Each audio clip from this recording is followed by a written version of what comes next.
So good morning everyone. चलिए start करते हैं लॉगरिदम, जहां पे मैं ये कह सकता हूं कि for any positive number A, that means A greater than 0, we have a to the power x equals to any number n। Let say मैंने मान लिया कि कोई नंबर मुझे n मिल रहा है इक्वल्स टू n। अब मैं आपको ये जस्टिफाई करने जा रहा हूं कि मैंने a को पॉजिटिव क्यों लिया। आपका क्वेश्चन ये अराइज हो सकता है कि why we take a is positive here, a को मैंने निगेटिव क्यों नहीं लिया। ठीक है, तो अगर लेट से मैंने x को या a को निगेटिव नंबर कोई मान लिया, लेट से मैंने -1 ही मान लिया गाइस, मैंने -1 मान लिया, a का वैल्यू निगेटिव मान लिया, और इस x की वैल्यू को मैंने हाफ मान लिया, x की वैल्यू को हाफ मान लिया, तो आपको मिलेगा -1 to the power half. -1 to the power half का मीनिंग होगा कि this is the square root of -1, और ये स्क्वायर रूट ऑफ -1 जो होगा वो इमेजिनरी नंबर हो जाता है गाइस। क्या हो जाता है? इमेजिनरी नंबर हो जाता है। And that imaginary number is not a real one. So हम लोग कैलकुलेशन सिर्फ और सिर्फ रियल नंबर का पढ़ रहे हैं।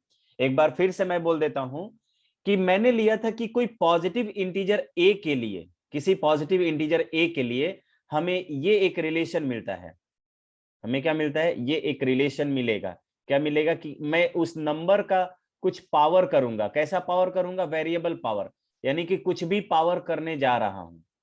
एक्स क्या है? कोई भी रियल नंबर है, तो मुझे कुछ नंबर मिलेगा गाइस। ठीक है, कुछ नंबर मिलेगा।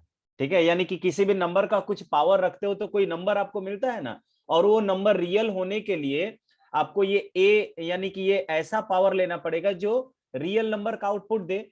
तो अगर मैं ए को निगेटिव ले लेता हूं या कोई भी निगेटिव नंबर ले लेता हूं और उसका पावर 1/2 कर दूंगा या 1/4 कर दूंगा, यानी कि 1/इवन पावर कर दूंगा, तो मुझे वो नंबर डिफाइंड नहीं मिलेगा, इमेजिनरी नंबर मिल जाएगा गाइस। ठीक है, इसलिए मैंने ए को यहां पर पॉजिटिव लिया हुआ है, ताकि मैं उसका पावर कुछ भी करूं मुझे वो रियल नंबर ही आउटपुट दे।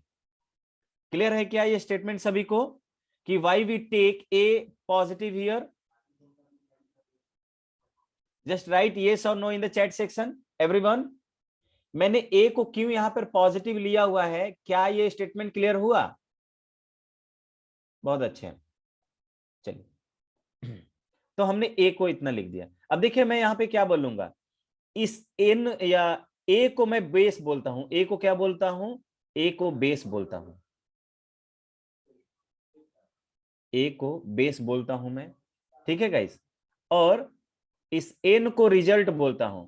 ठीक है, रिजल्ट ऑफ, और या एक्स को पावर बोल लेंगे। एक्स को क्या बोल लेंगे? एक्स इज पावर, या इंडेक्स भी, या एक्सपोनेंट भी बोलते हैं लोग, एक्सपोनेंट, ये स्टैंडर्ड नेम होगा इसका। ठीक है, ये एक्सपोनेंट, और इस फॉर्म को बोलेंगे exponential form, and this form is called exponential form. इस फॉर्म को क्या बोलेंगे हम लोग? Exponential form. तो थोड़ा सा नाम भी जानते रहिए, एक्सपोनेंशियल, एक्सपोनेंशियल फॉर्म। ठीक है, अब मुझे यहां पर अगर इस x की वैल्यू को अगर फाइंड आउट करना होता है, नाउ मैं चाहता हूं कि इस x की वैल्यू को फाइंड आउट कर दूं, तो लॉगरिदम एक ऐसी वैल्यू होती है, लॉगरिदम ये कहता है कि अगर मैं यहां पर टेकिंग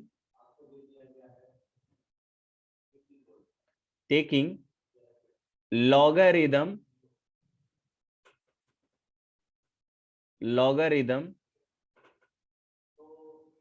टू द बेस, देखिए बहुत ही एक्सप्लेन करके मैं ले जा रहा हूं, मैं डायरेक्टली आंसर नहीं लिख रहा हूं मैंने।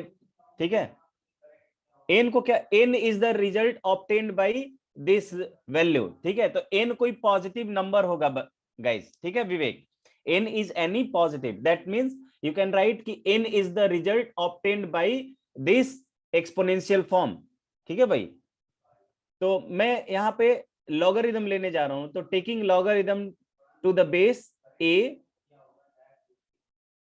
Base A, on both side, on both sides.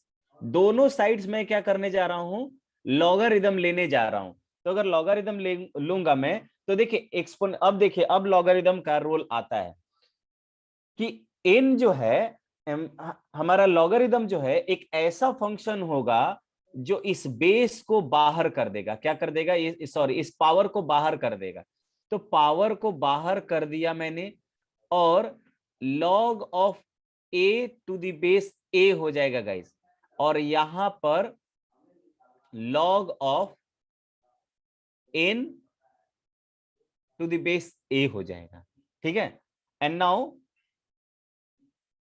Log में कोई भी क्वांटिटी यहां पर और उसका बेस दोनों सेम होता है, तो वैल्यू 1 हो जाती है गाइस। वैल्यू कितनी हो जाती है, 1 हो जाती है। डायरेक्टली लोग लॉगरिदम को लिखते हैं कि अगर a का power x equals to n हुआ, तो log जो होता है, यानी कि x की वैल्यू जो होती है log n to the base a होता है। ठीक है, तो वी कैन राइट कि हमारे पास x जो मिलेगा, x this equals to log n to the base a, simply this one. ठीक है, ये मिल जाता है। यानी कि मैं एक साथ अगर लिखूं इसको, अगर मैं एक साथ अगर इसको लिखता हूं, तो मैं ऐसे भी लिख सकता हूं कि लेट से मेरे पास ये फॉर्म है, a का power x equals to n है, तो मैं लिख सकता हूं कि दिस इंप्लाइज मुझे x की जो वैल्यू मिलेगी वो मिलेगा log of n to the base a। ठीक है गाइस, यानी कि ये वाला नंबर अगर मुझे फाइंड आउट करना होगा, कौन सा, ये पावर वाला नंबर फाइंड आउट करना होगा मुझे, तो मैं बोलूंगा कि उसकी वैल्यू जो है log n आएगी, log n जिसका बेस कितना होगा, n a होगा गाइस। ठीक है, तो ये स्टेटमेंट क्लियर है क्या सभी को, जस्ट राइट यस और नो, और इसी को मैं बोलूंगा logarithm function, logarithm of n to the base a। क्या मैं बोलूंगा कि यहां पर x जो मुझे मिलेगा वो लॉगरिदम ऑफ n मिलेगा, जिसका बेस कितना होगा, a होगा, जिसका बेस कितना होगा, a होगा। ठीक है, तो पहले मैं क्या करता हूं, लॉग के टाइप्स आपको समझा देता हूं, देन लॉग के बारे में डिटेल में डिस्कशन करेंगे। ठीक है, लॉगरिदम जो फंक्शन होता है, दो टाइप्स होते हैं, two types of logarithm, two types of, और देखिए यही जो होता है, इसको मैं लिख दूं, यही जो मुझे x की वैल्यू मिला वो लॉगरिदमिक फॉर्म है। ठीक है, लॉगरिदमिक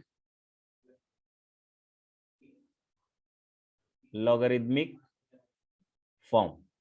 ठीक है, तो दोनों फॉर्म आपने देख लिए, एक देख लिया एक्सपोनेंशियल फॉर्म, दूसरा लिख दिया लॉगरिदमिक फॉर्म। चलिए इसके पहले मैं एक दो क्वेश्चन यहां से करवा लेता हूं।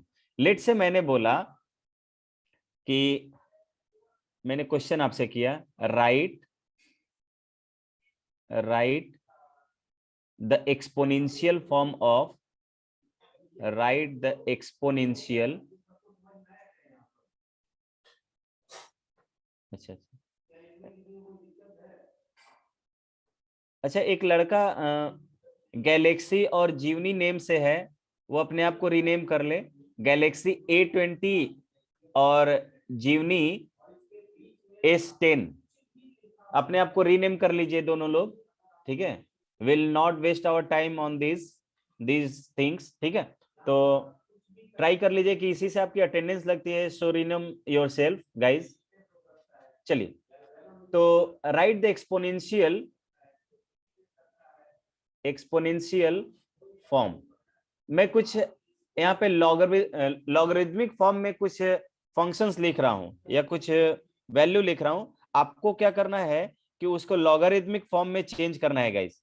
ठीक है, तो चलिए मैं सबसे पहले लिखता हूं, फर्स्ट में log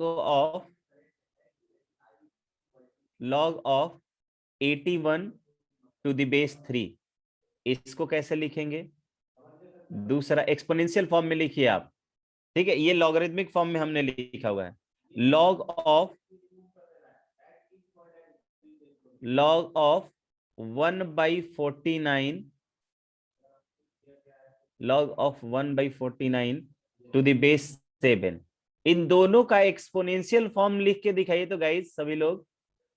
right the exponential form of this. देखिए मैंने ये वाला फॉर्म आपके सामने लिखा हुआ है, you have to obtain this form, exponential form.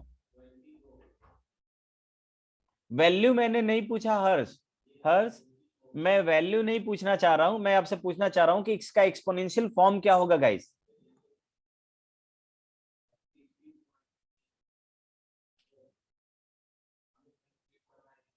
ठीक है, तो मैं ये भी पहले लिख देता हूं कि ये जो है इसकी वैल्यू 4 के बराबर होगी। तो मुझे सबसे पहले क्या करना पड़ता है, इसकी वैल्यू लिखनी पड़ती। ठीक है, इसकी वैल्यू लिखनी पड़ती। गुड, लेकिन आपको ये समझना चाहिए था कि हमें क्या करना पड़ता, उसका वैल्यू लिखना पड़ता सबसे पहले। ठीक है, हम कैसे लिखते हैं, उसकी वैल्यू लिखने के बाद तो इसकी वैल्यू 4 हो जाती है, बिकॉज हमने बोला ना कि लॉग ऑफ 81 निकालना है आपको। ठीक है, तो पावर को बाहर कर देता है और हमने बेस 3 लिया था, तो आपको समझना चाहिए था कि ये लॉग ऑफ 3 का पावर 4 है और टू द बेस 3 होगा, तो ये 4 बाहर आ जाता। तो मैं इसको ऐसे लिखूंगा। बहुत अच्छे, सभी लोग का आंसर सही आ रहा है बिल्कुल। तो आई कैन राइट कि देखिए 81 की वैल्यू देखो, n के जगह पे कितना है, 81 है, तो आई कैन राइट कि 81 इक्वल्स टू 3 जो है उस साइड बेस में चला जाएगा और वो 4 पावर में रहेगा, तो 81 equals to 3 to the power 4। और यहां पर मैं लिख सकता हूं कि 1/49 1/49 equals to 7 to the power -2। ठीक है, और आई थिंक बहुत लोगों ने सही आंसर भी दिया हुआ है। ठीक है, तो ये एक्सपोनेंशियल फॉर्म हो गया, यानी कि आपको लिखने आ रहा है। चलिए दूसरा, मैं आपको कह रहा हूं कि लॉगरिथमिक फॉर्म लिखिए। ठीक है, write in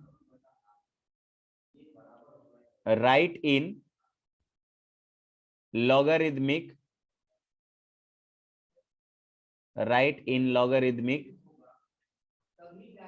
logarithmic form, logarithmic form में आपको लिखना है। ठीक है, तो आपके पास दिया हुआ है, लेट से पहला मैंने लिया 1, 9 to the power 3/2 equals to 27, and second one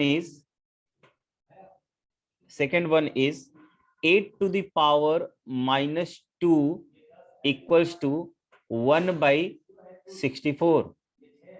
ठीक है, इन दोनों का एक लॉगरिथमिक फॉर्म लिखे तो गाइज आप लोग।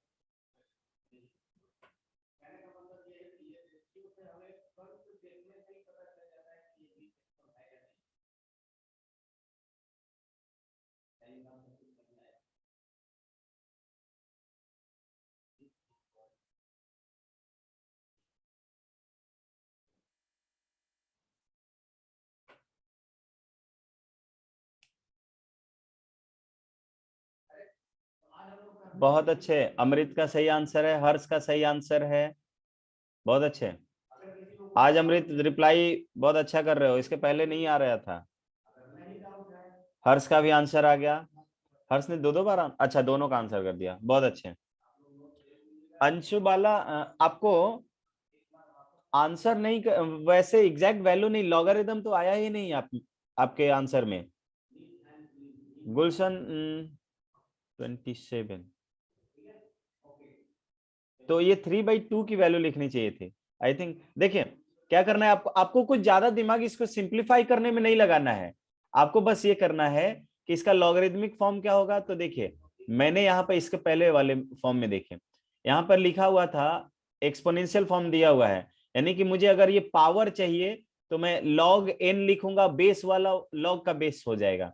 तो मुझे पावर 3/2 अगर चाहिए होगा तो मैं लिखूंगा कि 3/2 इक्वल्स टू log ऑफ 27, जिसका बेस जो होगा 9 होगा। बेस कितना होगा, 9 होगा गाइस। और यहां पर मैं पावर कितना है, -2 है, तो -2 की वैल्यू लिखूंगा कि -2 equals to this should be log of 1/64 and the base is 8। ठीक है, बेस कितना होगा, 8 होगा। तो log 160 बेस 8 इक्वल्स टू -2। बहुत अच्छे, तो बहुत लोगों ने सही आंसर दिया है। श्रेयांश का आंसर सही है, सनी का आंसर सही है, और ऊपर में जितने भी चैट्स चले गए हैं उन सब के आंसर सही है। हाँ, विवेक का शायद डाउट है। हाँ विवेक बताइए। सर मैं एग्जैक्ट इसमें ये समझ नहीं आया सर, जो पीछे वाला क्वेश्चन था उसको दिख रहिएगा सर एक बार। देखिए यहाँ पे उल्टा था, डिफरेंट था। यहाँ पर देखिए इस ये जो मैंने बॉक्स में लिया हुआ है उसको ध्यान से देखिए। यहाँ पे मैंने लॉगरिदम वाला पार्ट लिया हुआ है, लॉगरिदम वाला पार्ट। तो यस यहाँ सर। पर अगर मुझे एन चाहिए होगा, एन कौन है, म्यूट कर इन लीजिए अपने आप, ये म्यूट कर लीजिए। एन कौन सा है, 81 है। तो मैं बोलूंगा कि 81 की वैल्यू जो होगा, यहाँ का जो बेस है वो इसका बेस चला जाएगा, जो राइट हैंड साइड में जो नंबर रहेगा। तो 81 की वैल्यू जो बेस यहाँ पर है वो राइट हैंड साइड में इसका बेस बन जाएगा। तो मैं लिखूंगा कि 81 की वैल्यू 3 टू द पावर 4 हो जाएगा। उसी तरह यहाँ पर n के प्लेस पर 1/49 है, तो आई कैन राइट कि 1/49 इक्वल्स टू ये 7 जो लॉग का बेस है वो राइट हैंड साइड में जाकर इस नंबर -2 का बेस हो जाएगा। तो वी कैन राइट कि 7 टू द पावर -2 हो जाएगा। ठीक है, अब क्लियर है क्या? ठीक है, अब देखिए, अब दूसरा फॉर्म मैंने एक्सपोनेंशियल लिया हुआ है, ये तो और ज्यादा इजी है। एक्सपोनेंशियल फॉर्म लिखा हुआ है और इसमें मुझे लॉगरिदमिक फॉर्म में जाना है। कहां जाना है, लॉगरिदमिक फॉर्म में। तो मैं देख रहा हूं कि ये जो x की वैल्यू मुझे चाहिए, यानी जो पावर की वैल्यू जो होगी वो राइट हैंड साइड में जो नंबर है उसमें लॉग लगा देंगे, और जो उसका बेस होगा, जो इस नंबर का बेस है, जो x का बेस है, वही उसका लॉग का बेस हो जाएगा। तो यहां पे मैं बोल सकती हूँ power 3/2 equals to log of 27, और इस 27 का बेस कितना होगा, जो ये वाला बेस है 9। और फिर उसी तरह power -2 equals to log of 1/64 to the base 8 होगा गाइस। ठीक है, अब देखिए टाइप्स ऑफ लॉगरिदम डिफाइन करते हैं। Types of logarithm, types of logarithm.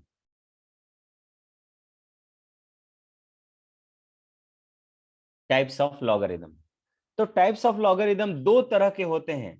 Logarithm जो होते हैं दो टाइप के होते हैं। ठीक है, एक होगा कॉमन लॉगरिदम, पहला होगा कॉमन लॉगरिदम, कॉमन लॉगरिदम, जो अभी तक आप पढ़ते आ रहे थे। क्लास 10 तक आपने लॉग का नाम सुना होगा बेसिकली, ऐसा नहीं कि है कि आप बिल्कुल जानते नहीं होंगे। तो कॉमन लॉगरिदम जो भी टाइप्स डिफाइन होते हैं गाइस, वो बेस से डिफाइन होता है। ठीक है, ये बेस बताता है, यानी कि किसी भी लॉग का बेस देखकर आप बता पाओगे कि that logarithm is common logarithm. और दूसरा टाइप होता है नेचुरल लॉगरिदम, दूसरे को क्या बोलते हैं हम लोग, नेचुरल लॉगरिदम बोलते हैं। Natural, natural, natural logarithm, natural logarithm. ठीक है, तो अगर आपका, आपके लॉग का जो बेस हो, लॉग का बेस कितना हो, यहां पे बेस कितना होता है, base of logarithm is, base of logarithm rhythm is 10।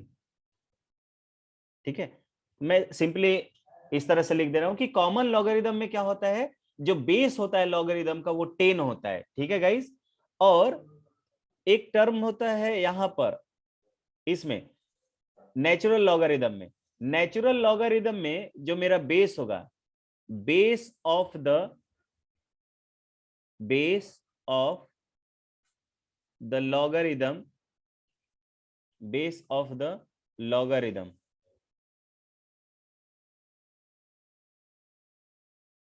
Base of the logarithm is e. क्या होता है, ई होता है। How can we identify the log of base e? बताया तो मैंने कि आप क्या करोगे, आप बेस देखोगे किसी भी लॉग का, अगर बेस जो है वो क्या होगा, 10 होगा या कुछ भी होगा, ठीक है, तो आपको क्या करना होगा, आपको मीनिंग ऑफ ई, ई जो है एक मतलब एक टर्म मतलब डिफाइन किया गया है, ठीक है, ई एक टर्म डिफाइन किया गया है, इसकी वैल्यू जो होती है वो एग्जैक्ट, तो मुझे एग्जैक्ट जो होता है, एग्जैक्ट मतलब ई रेशनल नंबर है ये, तो मैं इसको बोलता हूं कि ये 2.732 के आसपास होता है गाइस, ठीक है। ई एक टर्म डिफाइन किया गया है लॉगरिदम में जिसकी वैल्यू होती है 2.732, ठीक है, 21 इस तरह से। अब देखिए, अब मैं ये बताना चाहता हूं, ठीक है, कि जितने भी अगर मान लीजिए बेस 10 नहीं हो या लॉग मान लीजिए अगर हमने दिया हुआ है कि लेट से मैंने बोला कि लॉग ऑफ 5 दिया हुआ है, लॉग ऑफ 5 मैंने जैसे बोला तो आपको समझना होगा कि this should be the base of 10, ये बेस 10 में दिया हुआ हो, और उसके अलावा जो भी बेस दिया हुआ रहेगा वो अपने मेंशन रहेगा, वो सभी कॉमन लॉग की कैटेगरी में आएंगे, ठीक है। हाँ, ई जो है एक्सपोनेंशियल से लिया गया है, ई जो है एक्सपोनेंशियल से लिया गया है हर्षराज। हाँ चलिए, किसी ने हैंड्स रेज किया हुआ था, यहां तक किसी को डाउट हो तो जस्ट रेज योर हैंड। गुलशन को, चलिए मैं बारी बारी से आपके डाउट्स लूंगा, सो अगर यहां तक कोई डाउट हो तो हाँ बोलिए गुलशन। यदि सर लॉग 11 रहेगा तब क्या होगा? तो मैंने बोला तो कि अगर ई नहीं है, यानी कि ई मतलब नाम लिखा रहेगा, ये वैल्यू नहीं दी हुई रहेगी, ध्यान रहे, और इसका दूसरा एक एक्सप्रेशन कैसा होगा वो भी मैं बता दे रहा हूं, ये नोटेशन। तो अगर लॉग 11 दिया यानी कि ई के अलावा कुछ भी दिया हुआ होगा, वो सब कॉमन लॉग की कैटेगरी में आएगा गाइस, कॉमन लॉग की कैटेगरी में आएगा। अब लेकिन मैंने तो ये बोल दिया कि सर कॉमन लॉग में बेस तो 10 होता है, तो बेस 10 जब वहां पे मिसिंग रहे, जैसे यहां पे दे दिया कि लॉग 5 है, ठीक है, तो मैं ऐसे अगर कुछ नहीं दिया हुआ होगा ना तो मैं बोलूंगा कि ये कॉमन लॉग होगा, तो मैं खुद से यहाँ पे प्री एज्यूम हो जाऊंगा कि लॉग का बेस जो होगा 10 होगा, लेकिन इसके अलावा कुछ देना होगा तो वो खुद से देगा, ठीक है गुलशन। यस। हाँ, but this all are comes under in common logarithm. और किसी को कोई doubt, just raise your hand.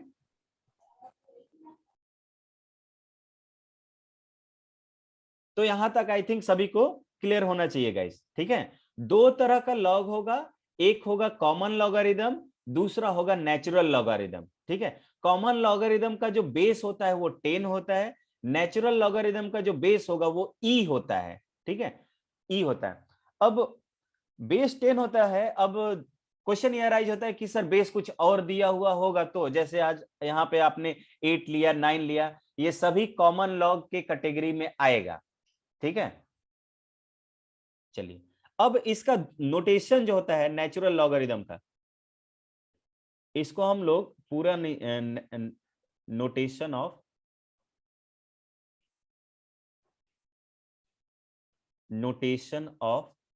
Natural logarithm, natural logarithm का जो नोटेशन होता है वो होता है ln, क्या होगा, ln होगा गाइस, ln, ठीक है। लेट से कि आपको एग्जांपल में मैं दे रहा हूं कि लेट से आपको लिखा हुआ है कि ln 5 लिखा हुआ है, ये ln 5 का मीनिंग हो गया कि आपको log of 5 to the base e दिया हुआ है गाइस, आया समझ में क्या। नेचुरल लॉगरिदम में बेस क्या होगा, ई होगा, और नेचुरल लॉगरिदम का जो नोटेशन होता है वो ln होता है। इसका मतलब कि कहीं पर आपको लिखा हुआ हो ln 5, ठीक है, ln 10, ln 7, ln 9, उन सब में बेस कितना होगा, ई होगा। अब चलिए मैं आपसे ये क्वेश्चन अराइज कर रहा हूं कि ln e इसकी वैल्यू कितनी होगी, what should be the value of ln e, anyone. बहुत अच्छे, सनी का आंसर आ गया, श्रेयांश का आंसर आ गया, और लोग रिप्लाई कीजिए। हर्ष का भी आंसर आ गया। सो बहुत अच्छे गाइस, इसको मैं बोल सकता हूं कि भाई ये लॉग ऑफ, ये क्या रहा होगा, ये रहा होगा log of e to the base e, log of e to the base e। और ये वैल्यू तो हमने देखा कि बेस और ये दोनों सेम हो, तो ये वैल्यू आपको क्या मिल जाती है, ये वैल्यू आपको मिल जानी है कितना, 1 मिल जाना है। हाँ, वो तो log e to the base e लिखेंगे and the value of this is 1, इसकी वैल्यू कितनी हो जाएगी, 1 हो जाएगी। गुलशन आपने ये 2.732 नहीं होगा, वो तो e का वैल्यू था सिंपली, उसमें log लगा दिया वैल्यू तो 1 हो गया वो, ठीक है। इस फंक्शन को एक्सपोनेंशियल, अब एक्सपोनेंशियल फंक्शन को डिफाइन करने के टर्म में आया था। अब क्वेश्चन ये अराइज होता है कि सर हम सिर्फ एक नंबर यानी e के लिए पूरा का पूरा लॉग ही अलग से डिफाइन कर रहे हैं, तो हर नंबर के लिए अलग अलग से लॉग डिफाइन होना चाहिए। बेस 3 पर भी कुछ लॉग का नाम होता, बेस 5 पर भी कुछ लॉग का नाम होता, बेस 10 पर चलिए आपने ले लिया है कि कॉमन लॉग में, तो सिर्फ एक नंबर के लिए आपने एक पूरा का पूरा लॉगरिथम का सेट ही अलग कर दिया और उसको अपना नेचुरल लॉगरिथम बोल दिया। ऐसा क्यों किया? This question should be asked with your side, ठीक है, आपके साइड से ये क्वेश्चन आना चाहिए था, ठीक है। जो अपने नाम के रिगार्डिंग जो पूछा था, तो अगर ये अगर आपको नाम के रिगार्डिंग ही क्वेश्चन पूछना चाहिए था, तो ये पूछना चाहिए था कि सर आपने सिर्फ ई के लिए, जिसकी वैल्यू लेट से आपने बोला कि 2.732 है, उसके लिए आपने पूरा का पूरा एक नेचुरल लॉग का सेट ही डिफाइन कर दिया, एक अलग कैटेगरी ही स्टैब्लिश कर दिया। तो ये कैटेगरी इन सब नंबर्स के लिए ये पार्शियलिटी नहीं हुआ क्या? आपने 3 के साथ अलग सेट क्यों नहीं स्टैब्लिश किया, 5 के साथ क्यों नहीं किया? ऐसा क्वेश्चन अराइज हो रहा है क्या आपके दिमाग में? मेरा क्वेश्चन समझ रहे हो गाइस? राइट, यस और नो? जो लोग मेरा क्वेश्चन समझ पा रहे हैं वो एक बार कंफर्म कीजिए अपने साइड से, राइट, यस और नो? नहीं, अच्छा, बहुत लोग नहीं समझ रहे हैं। देखिए, मैं ये क्वेश्चन कह रहा हूं, अभी मैंने बोला कि दो तरह के लॉगरिथम होते हैं, एक बेस 10 पर होता है, ठीक है, और दूसरा बेस ई पर होता है। और मैंने बोला कि भाई ई के अलावा कुछ भी बेस होगा वो कॉमन लॉग में ही चला आएगा, ध्यान रहे, वो कॉमन में ही चला जाएगा, नहीं आएगा। तो ई एक अलग नंबर है जिसकी वैल्यू फिक्स वैल्यू है 2.732, ठीक है। सिर्फ इस नंबर के लिए, सिर्फ इस नंबर के लिए हमने बोला कि जो भी लॉग जिसका बेस ये ई होगा वो नेचुरल लॉगरिथम होगा, ठीक है, एक अलग नाम लॉगरिथम का दिया। तो 10 के साथ चलिए कि 10 जिसका बेस था उसको कॉमन लॉगरिथम एक दूसरा नाम दे रहे हैं, लेकिन यही नाम 3 बेस, अगर बेस 3 हो रहा है, बेस 5 हो रहा है, बेस 10 बेस 9 हो रहा है, बेस 11 हो रहा है, इन सब के लिए अलग नाम नहीं ले रहे, इन सबको कॉमन बेस में ही इंक्लूड कर ले रहे हैं हम। तो इसका रीजन मैं ये बता रहा हूं कि हमारे मैथ्स में जितने भी रिजल्ट डिराइव किए गए हैं या जो भी फंक्शन आगे आगे इस्टेब्लिश किया गया है, यानी कि देखिएगा कि यहाँ पे देखिए एक फंक्शन डिफाइन करते हैं हम लोग, एक्सपोनेंशियल फंक्शन, ध्यान रहे, इसको मैं इरेज करके अलग से लिख ही दे रहा हूं। देखिए, ऐसा इसलिए होता है कि ये एक्सपोनेंशियल फॉर्म मैंने आपको स्टार्टिंग में लिखवाया है गाइस, कि एक्सपोनेंशियल नंबर किसी भी नंबर का पावर जो होता है उसको एक्सपोनेंशियल नंबर बोलते हैं, एक्सपोनेंशियल फॉर्म बोलते हैं। उसी तरह होता है एक एक्सपोनेंशियल फंक्शन, क्या होता है गाइस? एक्सपोनेंशियल फंक्शन होता है। देखिए, एक्सपोनेंशियल फंक्शन, इसका भी ग्राफ आज के क्लास में मैं आपको बताऊंगा। एक्सपोनेंशियल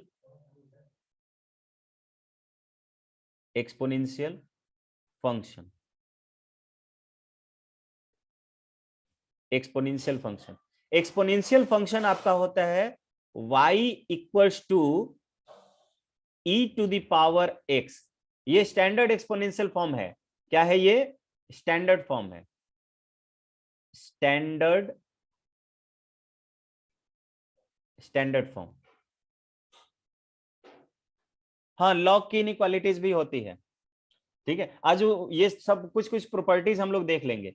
तो देखिए गाइस, अभी हमने जो लिखा था कि n equals to a to the power x, वो एक्सपोनेंशियल फॉर्म तो ऑब्वियसली होता है, लेकिन अगर मुझसे पूछा जाए कि एक स्टैंडर्ड एक्सपोनेंशियल फंक्शन क्या होता है, अब आप मुझसे ये मत पूछने लगिएगा कि सर फंक्शन, आपने ये फंक्शन तो हम लोग पढ़े नहीं है। तो फंक्शन जैसा आप लोग पॉलिनोमियल पढ़ते आ रहे थे ना, जस्ट अभी के लिए यही समझो कि फंक्शन एक तरह का पॉलिनोमियल है। ये एक्स में कोई एक्सप्रेशन होता है, जैसे यहां पर एक्स में एक एक्सप्रेशन है, एक्स में क्या है, एक एक्सप्रेशन है, तो ये एक एक क्या हो गया, एक्सपोनेंशियल, ये फंक्शन हो जाएगा। तो एक्सपोनेंशियल फंक्शन ई का पावर एक्स पर डिफाइन होता है, इसीलिए हम लोग लॉग को अलग से डिफाइन करते हैं। लॉग को क्या करते हैं, अलग से डिफाइन करते हैं कि, और देखिए क्योंकि लॉगरिथमिक फंक्शन एक्सपोनेंशियल फंक्शन से ही आता है, लॉगरिथमिक फंक्शन और एक्सपोनेंशियल फंक्शन ये एक दूसरे का इनवर्स होता है, ठीक है, एक से ही दूसरे को ऑब्टेन किया जा सकता है। तो एक स्टैंडर्ड फॉर्म होने के चलते यहां से जो लॉगरिथम ऑब्टेन हुआ था ना, उसी को मैं बोलता हूं कि वो नेचुरल लॉगरिथम था, ठीक है। इसीलिए ई पर हमने एक अलग लॉगरिथम डिफाइन किया, and that logarithm is natural logarithm, ठीक है। तो हम लोग y equals to L N X define करते हैं, y equals to L N X. L N X का मतलब नहीं समझ आए, मतलब ये बेसिकली नेम्स हैं, नेम्स हैं बेसिकली, ठीक है। अगर मेरा ई बेस रहेगा, ई बेस रहेगा और उसका पावर कुछ भी बोलेंगे हम, तो उसका नाम बोलेंगे कि ये एक्सपोनेंशियल फंक्शन होगा, एक्सपोनेंशियल फंक्शन। इसलिए मैंने आते आते ही आपको एक्सपोनेंशियल टर्म से अवेयर कराया है। This is the exponential form. ये क्या है, n इक्वल्स टू a का पावर x। अब मैंने n के जगह पे y ले लिया है और a के जगह पे e ले लिया है, पावर x दे दिया है, तो यही आपको स्टैंडर्ड एक्सपोनेंशियल फंक्शन देता है, ठीक है गाइस। अभी ये तो एक्सपोनेंशियल फॉर्म है, नो डाउट, बट इसका अगर पूछेंगे कि क्या ये स्टैंडर्ड फॉर्म में है, तो योर आंसर शुड बी कि नो। ये स्टैंडर्ड फॉर्म में तभी होगा जब इस ई की वैल्यू, सॉरी, जब इस बेस की वैल्यू ई के बराबर होगी, बेस की वैल्यू ई के बराबर होगी, then we say that this exponential form is in the standard form, ठीक है। चलिए आगे बढ़ते हैं, नेम के थ्रू था। अब मैं कुछ क्या कर लेता हूं, आपको प्रॉपर्टीज दिखाता हूं। तो लिख सकते हैं फॉर्मूलाज या properties of logarithm.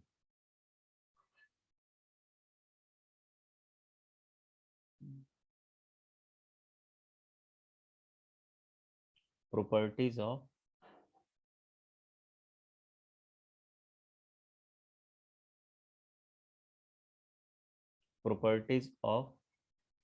Logarithm.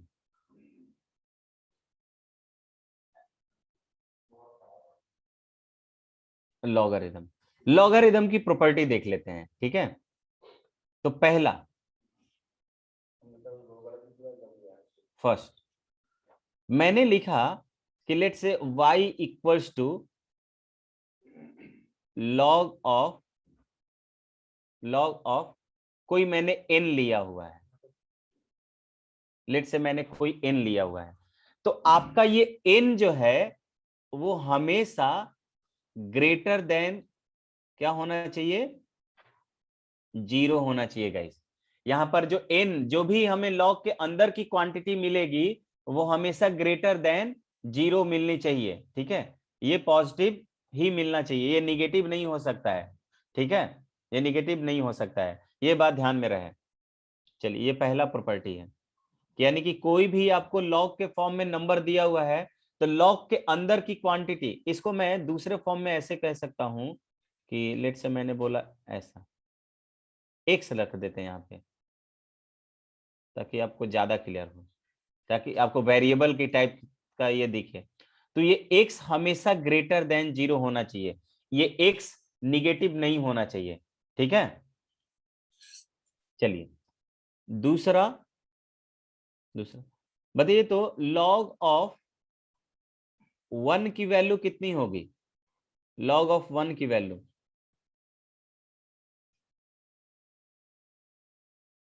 log of 1, इसकी वैल्यू कितनी होगी सभी लोग बताइए तो।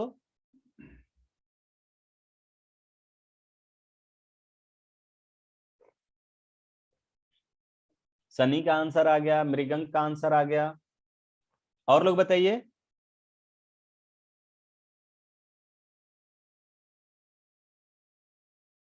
बता रहे हैं Rishu, just wait for a minute. log 1 की वैल्यू पहले बताइए। नहीं, log 1 सिंपली log 1 की वैल्यू जो होगी वो आपको मिल जाएगी 0 गाइस। log 1 की वैल्यू कितनी मिलेगी? 0 मिलेगी हमेशा। क्वेश्चन अराइज होता है कि ऐसा क्यों सर? तो देखिए, ऐसा इसलिए कि हम जानते हैं कि किसी भी नंबर का पावर जो है 0 की वैल्यू 1 कितना होता है? किसी भी नंबर का पावर 0 की वैल्यू मुझे 1 मिलता है, 1 मिलता है ना। तो मैं दोनों तरफ अगर लॉग ऑपरेट करता हूं तो मैं बोलूंगा 0 equals to log of 1, right hand side का नंबर 1 हो गया, और ये ए जो हो गया बेस में हो गया। तो अगर मैं यहां पर बेस कुछ भी रख दूं, बेस क्या रख दूं? कुछ भी रख दूं, मुझे यहां पर वैल्यू क्या मिलेगी? हमेशा 0 ही मिलेगी।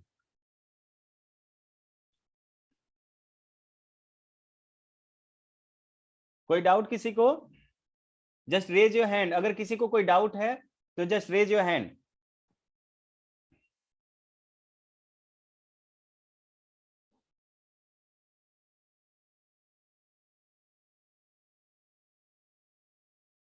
चलिए, कोई डाउट नहीं है भाई, कोई डाउट नहीं है, आगे बढ़ते हैं। ठीक है, मैंने इसका प्रूफ भी दे दिया आपको, मैंने इसका प्रूफ भी दे दिया। ठीक है, अब अगर मुझसे पूछा जाए कि सर ई तो बात सही है, आपने बोला कि एक्स की वैल्यू 0 नहीं होनी चाहिए, ठीक है, एक्स की वैल्यू यहां पर 0 नहीं होनी चाहिए, लेकिन क्या होगा जब ए की वैल्यू क्या हो जाए? मेरा 0 हो जाए। लॉग 0 की वैल्यू कितनी होगी?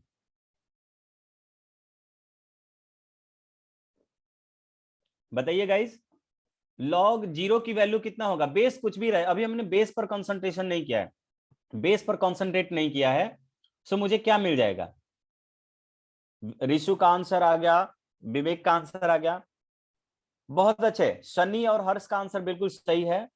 और लोग, श्रेयांश तुम रिप्लाई नहीं कर रहे हो। मृगंक का आंसर सही है, अंशु बाला का आंसर सही है, गुलशन फिर आप कंफ्यूज कर रहे हो।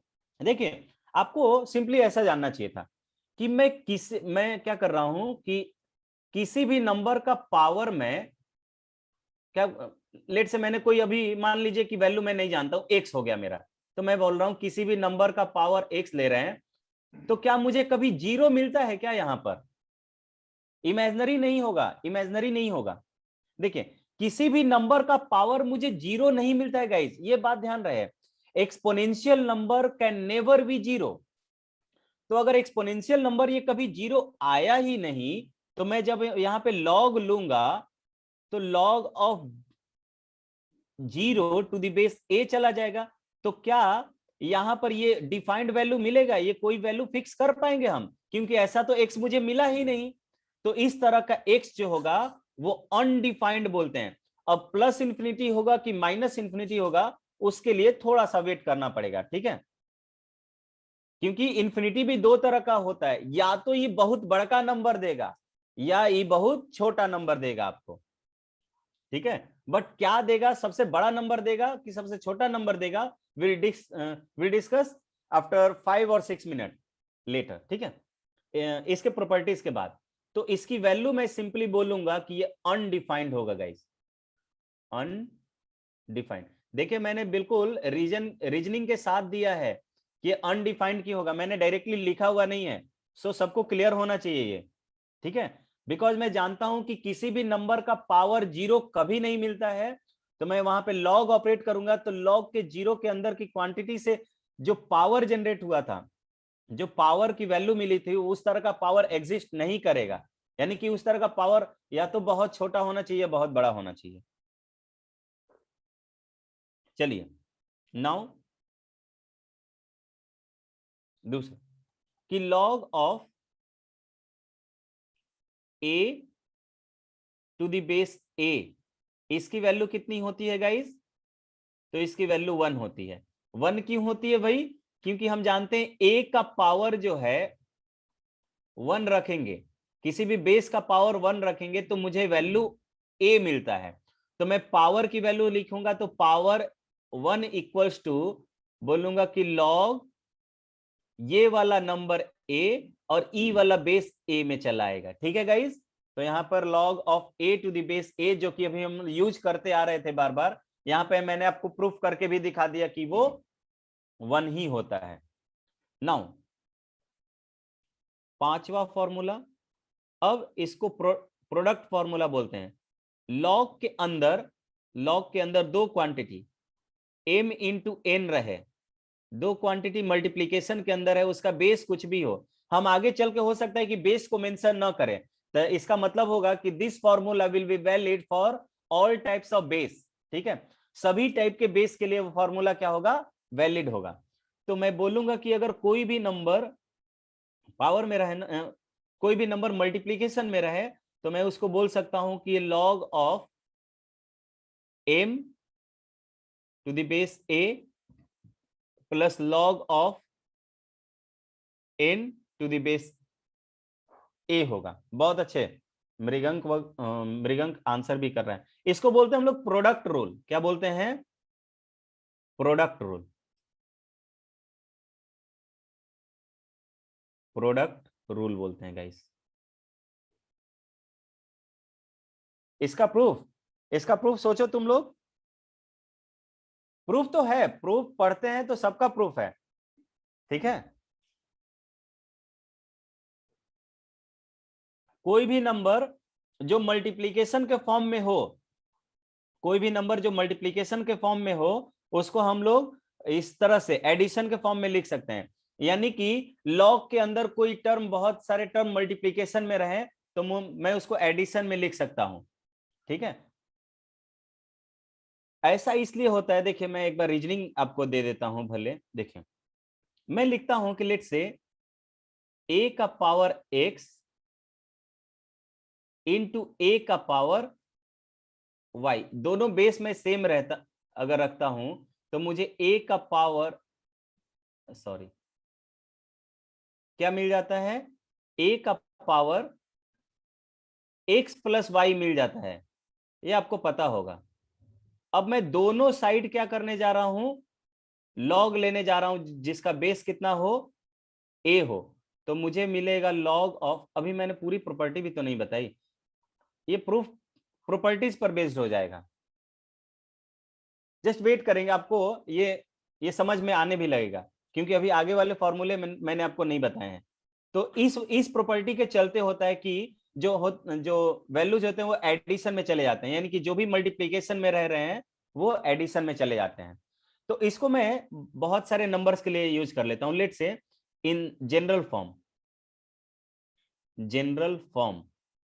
In general I can write कि मुझे लॉग के अंदर n क्वांटिटी प्रोडक्ट में मिला, x1 into x2 into x3, बहुत सारे नंबर जो है, n नंबर जो है प्रोडक्ट के रूप में दिए हुए हों लॉग के अंदर, जिसका बेस a हो, तो मैं बोल सकता हूं कि ये आपको मिलेगा log of x1 base a plus log of x2 base a plus log of x3 base a plus क्या मिल जाएगा आपको? Log of xn base a। आया समझ में गाइस? यानी कि बहुत सारे नंबर अगर प्रोडक्ट में हो तो हम उनको क्या कर लेंगे? मल्टीप्लीकेशन में लिख देंगे। और इसका रीजनिंग ये होता है कि अगर बहुत सारे नंबर a का पावर x1 इंटू a का पावर x2 इंटू a का पावर अप टू xn रहता है, तो उसके पावर ऐड हो जाते हैं। तो पावर वाले एडिशन वाले नंबर जो होते हैं, यानी कि एडिशन जो होता है वो प्रोडक्ट वाले के इक्वल होता है, कुछ ऐसे रीजनिंग के फॉर्म में। आप इसका प्रूफ क्लास के एंड तक आप खुद से भी करने लगोगे, देखिएगा। ठीक है गाइस, आया समझ में ये? तो इसको प्रोडक्ट रूल बोलते हैं हम लोग। फिर उसके बाद होता है कोशेंट रूल। क्या होगा नेक्स्ट? Quotient rule. कौन सा रूल होगा ये? रूल नंबर, ये 5 हो गया, 6 देख लेते हैं। 6 6 log of m by n, m by n जिसका बेस a हो, इसको मैं बोलूंगा कि ये log of m to the base a minus log of n to the base a, ये हो जाता है। ठीक है, यानी कि अगर दो नंबर डिवीजन में रहे तो उसको मैं डिफरेंस के फॉर्म में लिख सकता हूं, इसको मैं कोशेंट रूल बोलता हूं। क्या बोलता हूं? Quotient rule.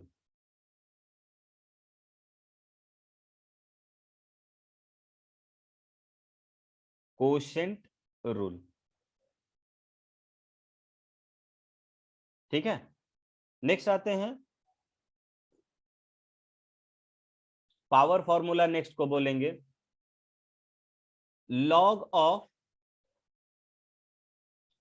m to the power कितना हो इसका, n हो, और बेस कुछ भी रहे, तो ये पावर जो होता है लॉग से बाहर आ जाता है, तो n log m to the base a होगा। ठीक है गाइस, जैसे चलिए अब यहां के थ्रू मैं आपको कुछ क्वेश्चन दे रहा हूं। लेट से मैंने बोला इतना ही प्रॉपर्टी पर, या ये क्वेश्चन सॉल्व कीजिए, इसकी वैल्यू बताइए। जैसे मैंने बोला कि log of 27 to the power 9, 9 ले ले कि 3 ले ले, 3 ले लेते हैं, इसकी वैल्यू कितनी मिलेगी? इसकी वैल्यू सभी लोग बताइए, तो just right in the chat section only.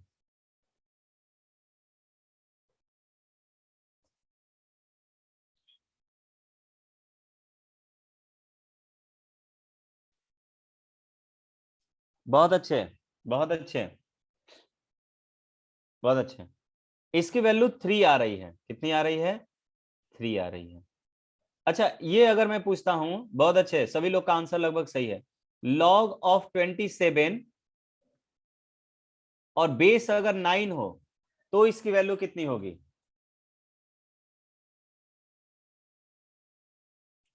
What should be the value of log 27 to the base 9? बहुत अच्छे, 3/2, 3/2 होनी चाहिए। क्यों? क्योंकि मैं 27 को मैं लिख सकता हूं 9 टू द पावर 3/2 लिख सकता हूं गाइस। लॉग ऑफ, इसको और भी सिंप्लीफाई करने को मैं बोलूंगा। देखिए 27 को मैं लिखता हूं 9 इंटू 3, मैं इसको लिख सकता हूं 9 इंटू, इस 3 को मैं लिख सकता हूं 9 का पावर 1/2, दोनों के पावर ऐड करूंगा तो पावर 3/2 होगा, तो 9 का पावर 3/2 हो जाएगा टू द बेस 9। अब ये पावर जो है बाहर चलाएगा, पावर जो है बाहर चलाएगा with our this formula, power formula. तो मैं बोल सकता हूं यहां पर कि जो मुझे वैल्यू मिलेगी वो मिलेगी 3/2, और log 9 टू द बेस 9 की वैल्यू 1 हो जाएगी गाइस। ठीक है, तो सभी लोगों ने सही आंसर भी दिया हुआ है। नेक्स्ट जो रूल है 7 हुआ था ना, 8, रूल नंबर 8 जो होगा वो ऐसा होगा, ध्यान दीजिएगा थोड़ा। अगर मुझे मिलेगा log ऑफ m, तो मुझे मिला ही, लेकिन यहां पर बेस का नंबर पावर में हो, बेस का पावर बेस का पावर यानी a का पावर k होगा, तो मुझे ये मिलेगा 1/k, 1/k log m to the base a मिल जाएगा। Is it clear to everyone? ध्यान दीजिएगा, अगर यहां वाला लॉग के साथ, यानी लॉग के साथ जो क्वांटिटी है, अगर वो पावर रहता है तो वो बाहर आके मल्टीप्लीकेशन में चला जाता है, लेकिन अगर वहीं पर बेस का अगर पावर रहेगा तो वो बेस का पावर डिवीजन में चला आता है गाइस, ये बात ध्यान में रहे। तो अगर मैं दोनों को क्लब करता हूं, कौन कौन सा, रूल नंबर 7 और 8 को क्लब कर रहा हूं, 7 और 8 को क्लब कर रहा हूं, देखिएगा कैसे। लॉग ऑफ, इसको मैं ब्लैक से लिख दे रहा हूं, अगर मैं बोल दूं ऐसा कि log ऑफ m का पावर n और a का पावर k, इसकी वैल्यू कितनी होगी? सभी लोग रिप्लाई कीजिए। तो what should be the value of this? आप 7 और 8 को दोनों को क्लब कर लीजिए, 7 एंड 8 रूल को क्लब कर लीजिए, विल गेट दिस रिजल्ट।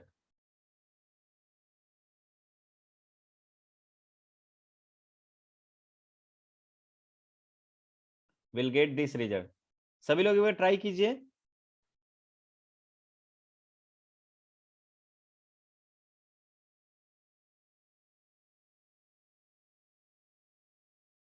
बहुत अच्छे।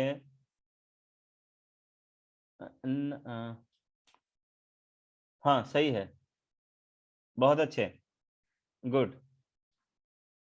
बहुत लोग सही रिप्लाई कर रहे हैं, सही आंसर है बिल्कुल। ठीक है, तो आई कैन राइट कि ये मुझे मिलेगा। देखिए एन जो ये पावर जो है मल्टीप्लीकेशन में आएगा तो एन हो जाएगा, ये पावर डिवीजन में चला जाएगा तो एन बाई के लॉग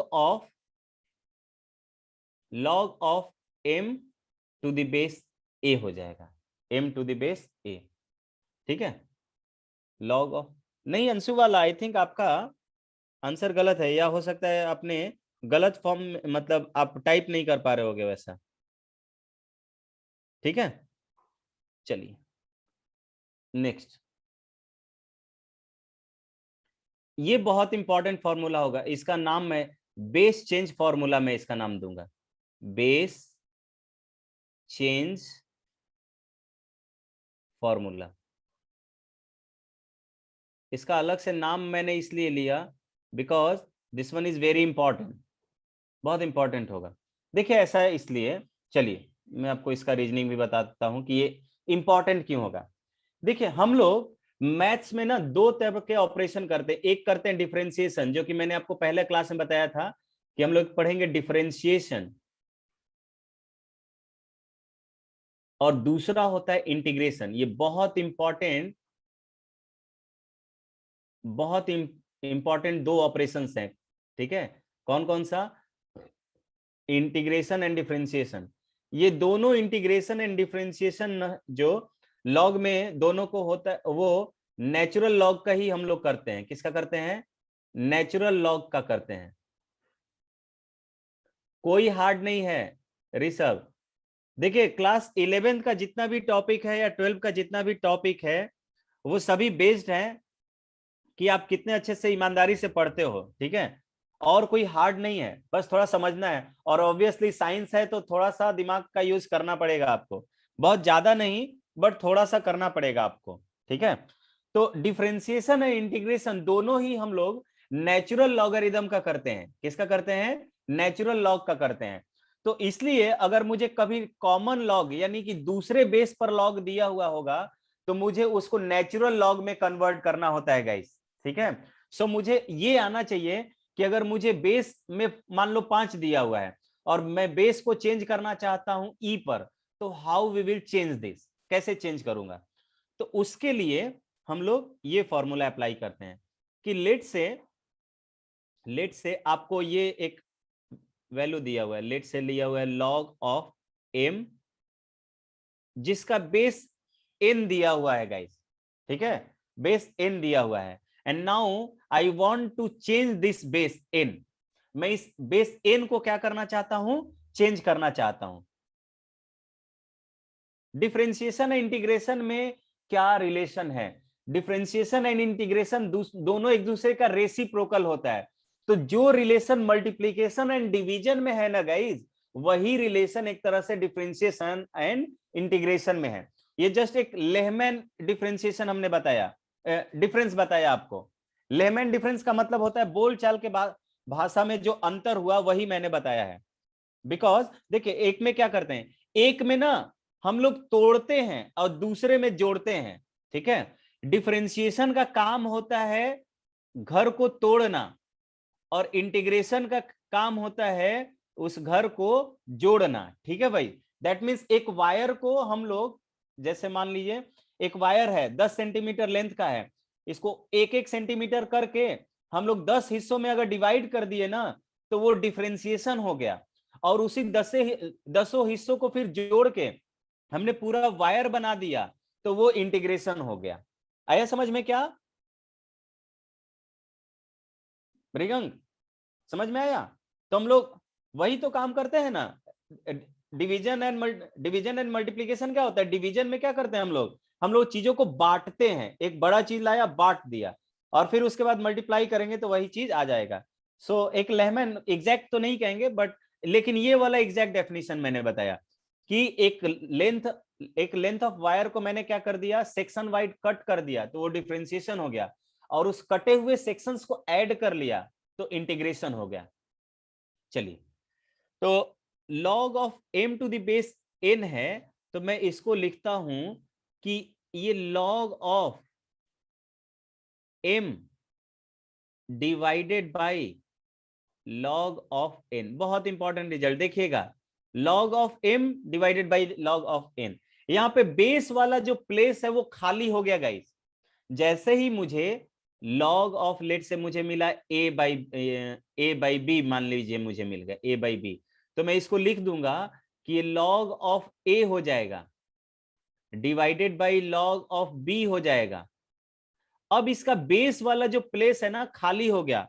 अब जो भी बेस आप फिल करना चाहते हो वो बेस आप फिल कर दीजिए। अगर आप चाहते हो बेस ई फिल करना तो बेस ई फिल कर सकते हो, अगर आप चाहते हो बेस 10 फिल करना बेस 10 फिल कर सकते हो।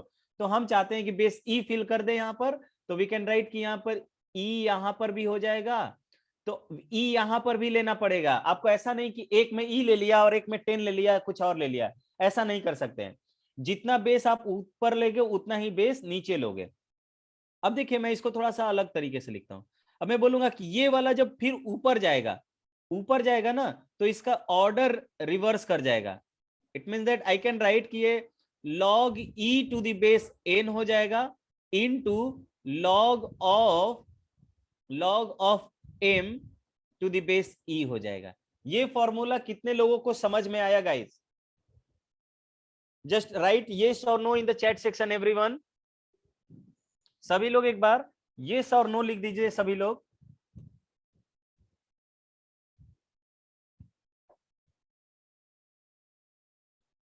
जस्ट राइट yes और no। No sir, no sir, no sir. ये एक फॉर्मूला है, ठीक है, आपको समझना नहीं है। देखिए फिर से मैं एक बार कर दे रहा हूं। लेट से मुझे मिला, क्या मिला भाई, ये लोग डायरेक्टली फॉर्मूला लिख देते हैं, लेकिन मैं फॉर्मूला कैसे आ रहा है वो भी बताना चाह रहा हूं आपको। लॉग ऑफ, देखिए ए और बी लेकर दिखा दे रहा हूं। Log of A to the base B, इसको मैं पहले ये देख ले रहा हूं कि मैं इसको क्या लिख सकता हूं। मैं इसको लिख सकता हूं log of A divided by log of B, इतना लिख सकता हूं, ठीक है। ये एक फॉर्मूला होता है, ये भी एक फॉर्मूला होता है। और इस फॉर्मूले में यहां पर बेस वाला जो पार्ट है वो खाली हो जाता है, वैकेंट हो जाता है गाइस। जस्ट वेट,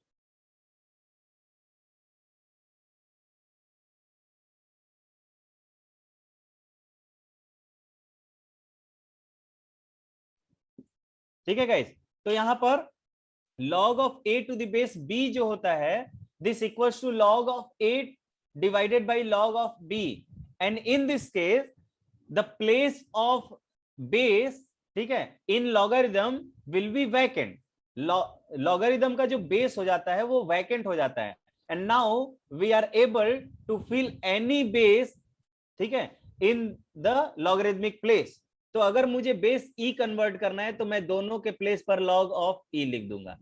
अब एक ये फॉर्मूला होता है कि अगर 1 by log of A by B है, इसको भी लिख देते हैं।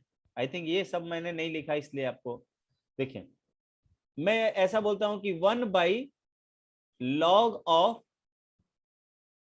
ए बाई बी गिवन है मुझे, तो आई विल राइट कि ये log ऑफ, देखिए बेस और ये दोनों एक दूसरे को इंटरचेंज कर जाते हैं, यानी कि ए जो है वो बेस के प्लेस पर आ जाएगा और बेस जो है वो यहां पर आ जाएगा, ठीक है गाइज। तो मैं इसको लिख सकता हूं कि log of b to the base a हो जाएगा। Is it clear to everyone?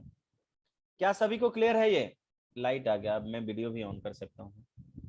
चलिए ठीक है, तो नाउ आई कैन राइट कि ये मुझे log of b to the base a मिल जाएगा। तो मैं इसको लिख सकता हूं कि अब देखिए ये ऊपर जाएगा, तो आई कैन राइट कि ये log of E to the base B हो जाएगा into log of A to the base B, तो है ही। अब देखिए इसको अगर आप कैलकुलेट कीजिएगा तो इतना आ जाएगा, देखिएगा कैसे करेंगे? देखिए log e to the base b है ना, तो मैं इसको लिख सकता हूं इस फॉर्मूले से, ऊपर वाले फॉर्मूले से, कि this is log of e divided by log of b into log of a divided by log of b, log of e, और ये log ऑफ e कैंसिल हो जाएगा, और log of a by log a divided by log b आ जाएगा, and now log a by log b आ गया, तो we can write log of a to the base b। ठीक है गाइस, आया समझ में सभी को? चलिए, तो मैंने इसको इतना लिख दिया है। चलिए, अब मैं आपसे चाहता हूं कि आप 10 बेस पर मुझे चेंज करके दिखाइए। लेट से मैंने बोला कि राइट दिस इन बेस 10, जैसे मैंने बोला log of 3 to the base 5, इसको बेस 10 में कन्वर्ट करके दिखाइए। तो सभी लोग just convert this logarithm into base 10।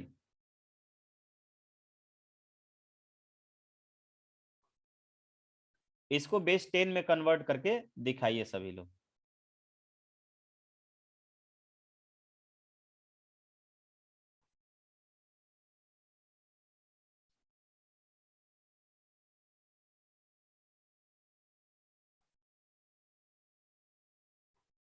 तो देखिए सभी लोग मिला लीजिएगा सही हो रहा है कि नहीं। आप क्या लिखोगे? उसको ऊपर लिखोगे log 3 डिवाइडेड बाई log 5, और नीचे अगर बेस 10 हमने लिया है तो आपको ऊपर अगर हमने बेस 10 लिया है तो नीचे भी बेस 10 लेना पड़ेगा। अब ये नीचे वाले का ऑर्डर चेंज करेंगे तो आपको मिल जाएगा log of 10 to the base 5 into log of 3 to the base 10। बहुत अच्छे, बहुत अच्छे। log 10 base e into log 10 base 5, बहुत अच्छे। अमृत का आंसर बिल्कुल सही है। और आई थिंक अब सभी को ये क्लियर है क्या? ठीक है, आई थिंक अब किसी को कोई इश्यू नहीं होना चाहिए इसमें।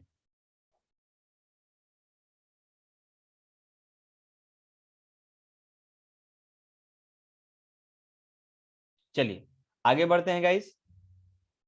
एक और इंपॉर्टेंट फॉर्मूला, और ये one of the most important formula ये भी है मैथ्स वाले के लिए भी और बायो स्टूडेंट दोनों के लिए। मैथ्स वालों के लिए ज्यादा इंपॉर्टेंट है, क्योंकि मैथ्स का एक चैप्टर ही आएगा जिसमें ये फॉर्मूला हर बार यूज होगा, हर बार। वो ये फॉर्मूला है कि अगर मैं लिखता हूं कि ये फॉर्मूला नंबर कौन सा होगा, ये 9 था ना आई थिंक, हाँ 10 नंबर 10, कि मैंने मान लीजिए ए एक नंबर लिखा और उसके बेस में मैंने उसके पावर में मैंने लिखा कि log ऑफ x है जिसका बेस भी a है। ठीक है, तो इसकी वैल्यू जो है वो मुझे x के बराबर मिलेगी गाइस। बहुत है, मृगंक को आई थिंक याद भी था ये, बहुत अच्छे। अगर वही मैं ये लिख लेता हूं कि ये a का पावर, इसका दूसरा फॉर्मेट भी मैं बोल सकता हूं कि अगर ऐसा लिखा हुआ हो कि a log x to the power n दिया हुआ है जिसका बेस a हो, तो आई कैन सिंपली राइट कि ये x to the power n हो जाता है गाइस। ठीक है, x to the power n, या कुछ ऐसे दिया हुआ होता। ये कैसे दिया होता? ऐसे दिया होता कि a का power log of x to the base a, और इस log के साथ n का मल्टीप्लीकेशन होता। तो आप जानते हो n का मल्टीप्लीकेशन यहाँ पे रहता है तो पावर में चला जाता है, इसकी वैल्यू भी x to the power n ही होती। ठीक है, तो ये फॉर्मूला बहुत इंपॉर्टेंट होगा, जस्ट रिमेंबर दिस फॉर्मूला। इस फॉर्मूले को भी याद कर लीजिएगा।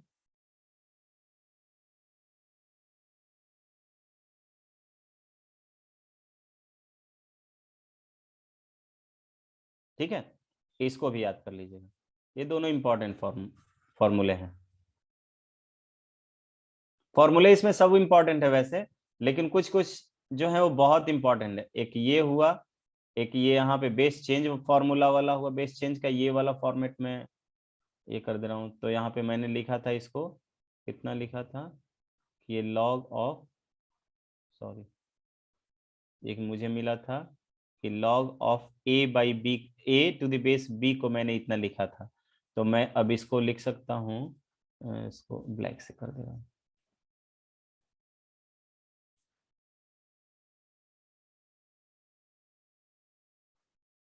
चलिए आगे आते हैं। अब मैं इसका ग्राफ ड्रॉ करने जाता हूं, ठीक है। ग्राफ इसका दो तरीके से ड्रॉ करेंगे लॉगरिदमिक फंक्शन का। लॉगरिदमिक फंक्शन का ग्राफ दो तरीके से ड्रॉ करते हैं। ऐसा इसलिए क्योंकि मुझे मानना पड़ेगा कि उसका बेस कैसा है गाइस, ठीक है। बेस पर क्यों डिपेंड करता है, वाई ग्राफ ऑफ, इसका ग्राफ मैं अलग से, तो ग्राफ वाले सेक्शन में मैं लॉगरिदमिक और एक्सपोनेंशियल फंक्शन का ग्राफ नहीं आपको बताऊंगा। तो मैं यहाँ पे डिफाइन करना चाहता हूं why graph of logarithm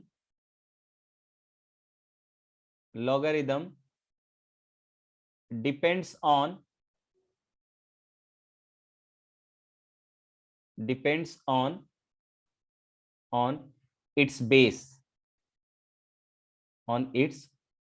base, ठीक है। इसका मतलब कि लेट से मुझे y इक्वल्स टू, देखिए log ऑफ x, अगर फंक्शन के फॉर्म में लिखूंगा तो मैं ऐसा लिखूंगा, जिसका बेस कितना है गाइज, a है। तो मुझे इसकी वैल्यू जो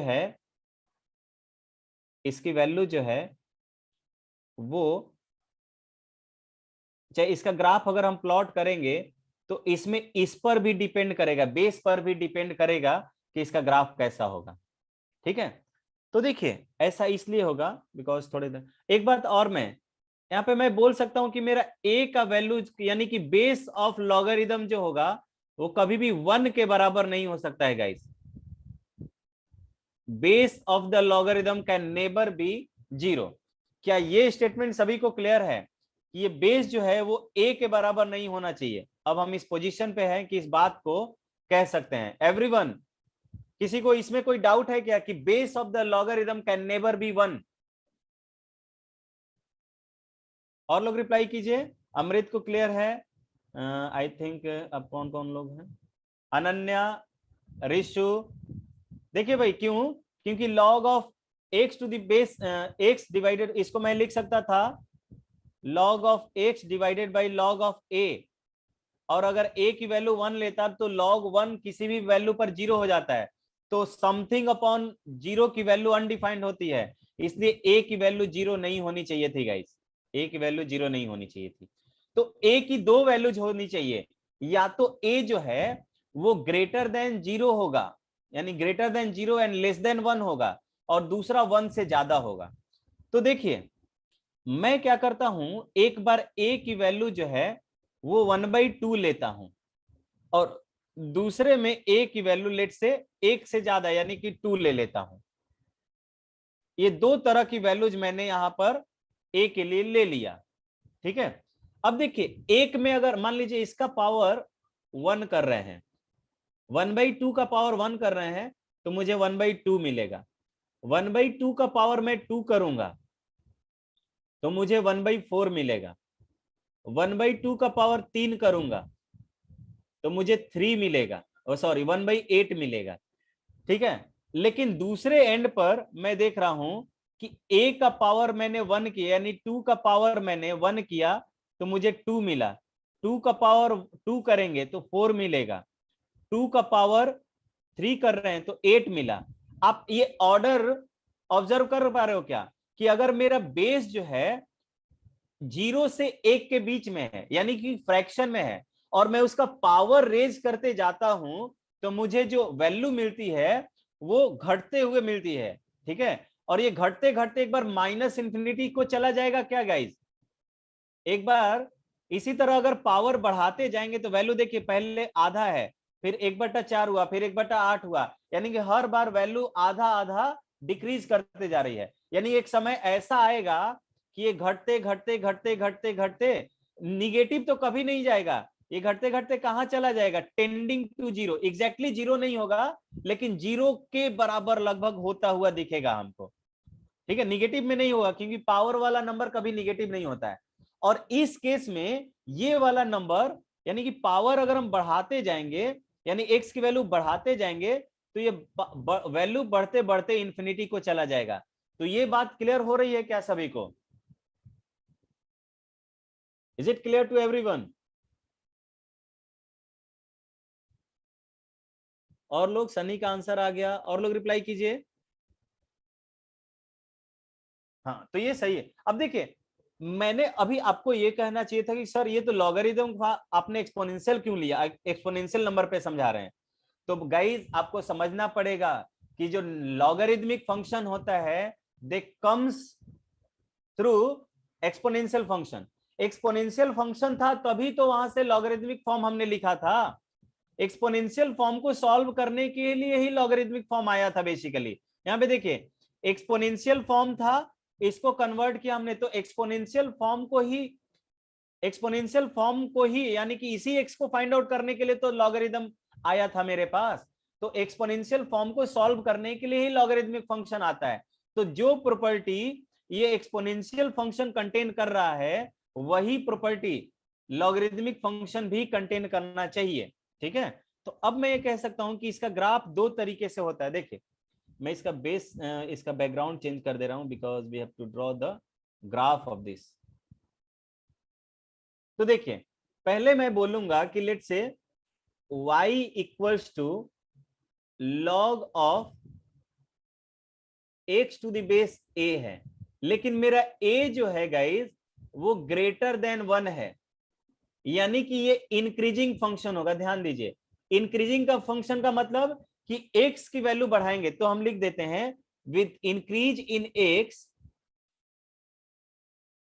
विद इंक्रीज इन x। यहां पर क्या होगा, इंक्रीज करेंगे x का value with increase in value of x, y increases guys, y increases.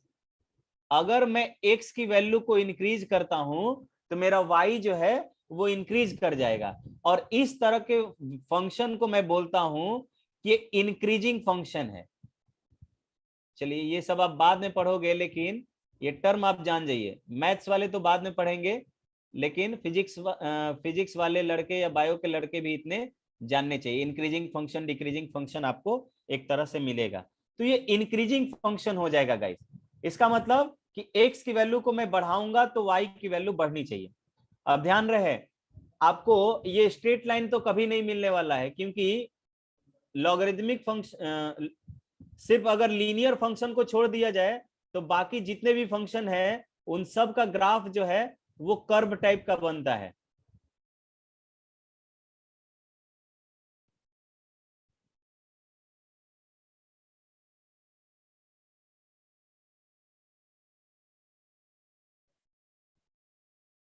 चलिए देखिए, इसका ग्राफ कैसा होगा। इसका ग्राफ ऐसा होगा। अब देखिए, यहाँ पे मुझे मेंशन करना पड़ेगा कि ये 1, यहाँ पे मान लिया कि मैंने ये वैल्यू 1 है, ये वैल्यू कितना है, 1 है। आप जानते हैं log 1 की वैल्यू कितनी होगी, यानी कि for x equals to 1, y की वैल्यू मुझे 0 मिलेगी, यानी कि ये 1,0 से पास करना चाहिए। 1,0 कुछ यहां पर होगा गाइस, तो इसका ग्राफ कुछ ऐसा हो जाएगा।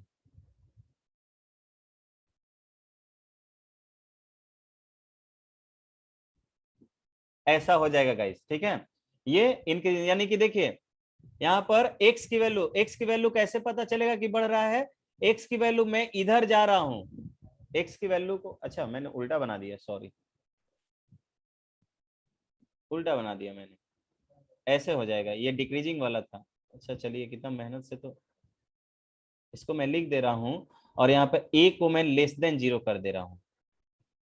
a को क्या कर दे रहा हूं, लेस देन 0, क्योंकि इतना मेहनत से बना था। a जो है यहाँ पर लेस देन 1 है, लेकिन 0 से बड़ा है। 0 से लेस देन बोल दिया क्या मैंने? 0 से लेस देन तो नहीं होगा, 0 से 1 के बीच में होगा, और ये डिक्रीजिंग हो जाएगा function with increase in values of x, y decreases बोल देता हूं।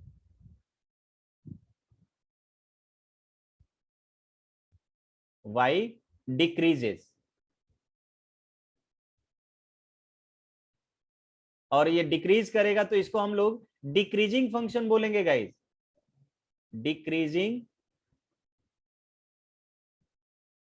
यानी x की वैल्यू को अगर हम इंक्रीज करा रहे हैं और हमारा y डिक्रीज कर रहा है तो हम उसको बोलेंगे कि ये डिक्रीजिंग फंक्शन है। और डिक्रीजिंग फंक्शन में देखिए क्या होता है, x की वैल्यू में मैंने क्या किया है, बढ़ाया है, तो y की वैल्यू कैसे पता चलेगा कि घट रहा है, तो देखिए y का वैल्यू कौन बताता है, ये ग्राफ, ये वाला हाइट बताता है, यहां से यहां का जो हाइट है ना वो क्या बताता है, y का वैल्यू बताता है। तुमने देखिए x का वैल्यू बढ़ा रहे हैं, इधर आ रहा है, तो y जो है घटते घटते घटते घटते कहां चला गया, माइनस इंफिनिटी को चला गया। ये ग्राफ सभी को क्लियर हो रही है क्या?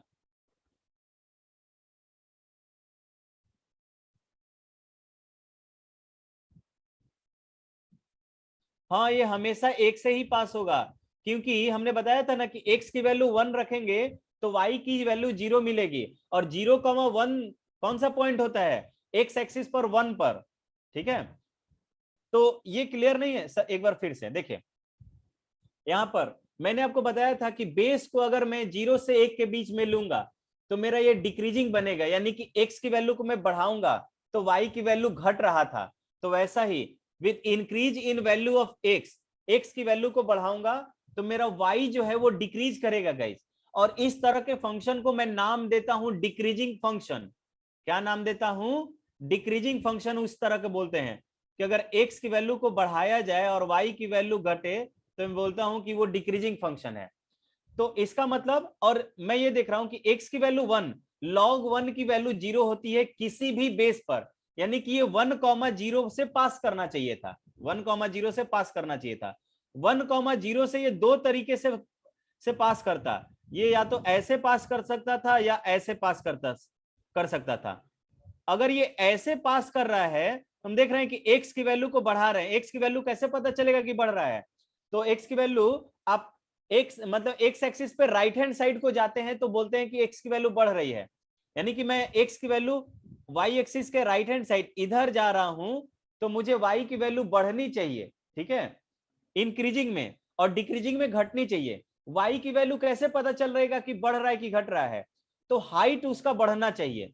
तो इस केस में देख रहे हैं यहां से स्टार्ट हुआ था एकदम, हमारा y जो है यहां से स्टार्ट हुआ था और यहां से आते आते आते यानी कि घटते, हाइट घट रहा है, घटते घटते घटते घटते घटते घटते एकदम इधर को चला जाएगा माइनस इंफिनिटी की तरफ। ठीक है गाइस, आ रहा है क्या सभी को समझ में ये? नाउ ये आपको ग्राफ तो याद ही रखना पड़ेगा, बिकॉज ग्राफ हमने अभी आपको उतना कुछ बताया नहीं है, तो आपको ग्राफ ऐसे ही पता करना पड़ेगा।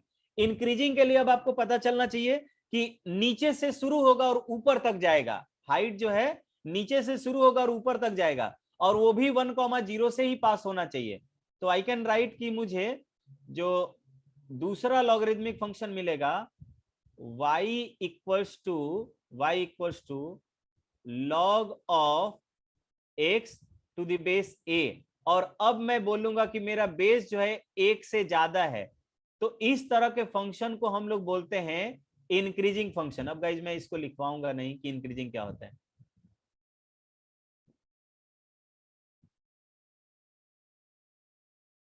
Increasing function, increasing function. अब अगर ये इंक्रीजिंग फंक्शन है और अगेन मैं देख रहा हूं कि for x equals to 1 for any base a, y की वैल्यू तो मुझे 0 ही मिलनी है गाइस, y की वैल्यू मुझे क्या मिलनी है, 0 मिलनी है। इसका मतलब द कर्व पासेस थ्रू, या द ग्राफ, इसके पीछे वाले में भी लिख सकता था मैं, यहां पे भी लिख सकता हूं मैं कि यहां पे लिख सकता हूं कि द ग्राफ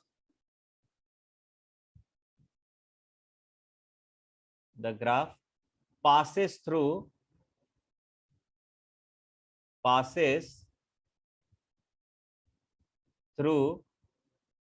1,0, 1,0 से हमेशा पास करना चाहिए गाइस। अब गुलशन अगर आपको समझ में नहीं आ रहा है ना, कर लीजिए कि कोई भी ग्राफ जो 1,0 से पास हो रही होगी और इस तरह होगा, ऊपर से नीचे की ओर जाएगा, तो वो लॉगरिथमिक फंक्शन का ग्राफ होगा, और जिसमें 0 से 1 के बीच उसका बेस रहा होगा।